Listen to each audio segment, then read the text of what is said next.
My name is John Mbindyo.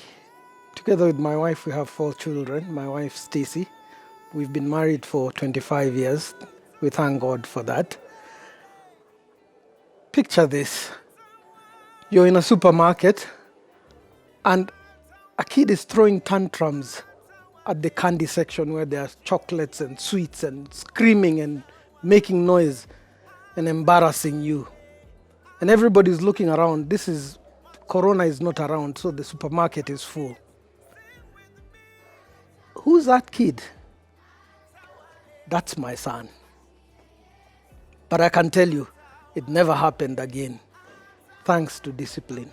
I'm going to be speaking on discipline and your child. Discipline is nothing more than just training to adhere to a set of rules, using punishment for disobedience. So there's training and there's the punishment aspect when they don't adhere to the training. Proverbs 22:6 says this, "Train up a child in the way he should go, and when he is old, he will not depart from it." What an assurance. But you know what? Training is never easy on the trainer and the trainee. It's never easy on the parent or the child. The trainer should be up to it. The trainer should look the part. They should act the part. Imagine football coaches. My favorite football coaches are usually up to the part. They look the part, they are fit and they can do it. No wonder the teams perform well. Can you imagine a coach who's overweight and can't do the part? So what do we train the kids in? What disciplines? I must say firstly spiritual, because their relationship with God is important. Their relationship with others. And then the physical, being physically fit. Vocational and financial as they grow up. In all these areas, you, the trainer, the coach, you must be up to it. But you can also be real in areas where you need help. Be genuine. The kids love it when you're genuine. The trainees love it when you're genuine. We always say this in parenting circles.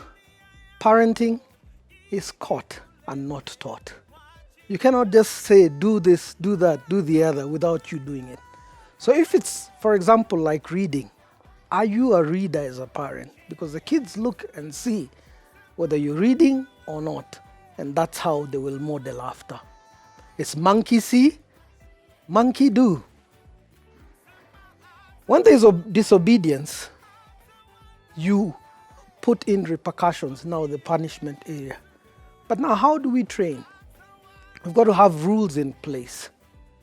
Set the rules, have them written. In the olden days, God told the Israelites in Deuteronomy chapter 6, write these rules everywhere. Write them on the walls. Write them on the doorposts.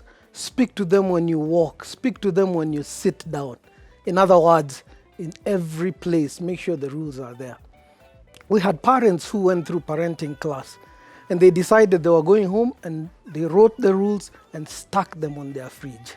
I really like that. So the same thing, we must have that. Then reinforce. Make sure that every time you reinforce those rules. And when they're broken, make sure that there are repercussions for those rules. The training has rewards. And the training together with the punishment is all encompassed in one word, love.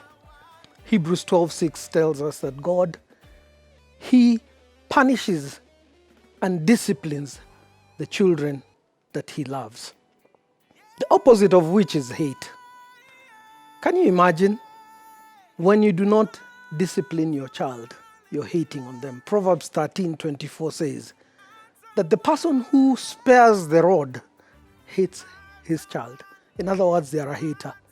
But the one who disciplines them promptly loves them. So I encourage you, love on your child as you discipline them. Train them in every aspect. I wish you well as you do that. You decide whether to love on them or to hate on them. If I were you, I would love on them. You will appreciate this later. Or can I say you will thank me later? Proverbs 29:17 as I end says this, that you discipline them when they are young. Later on, you will have peace and you will enjoy that. Thank you.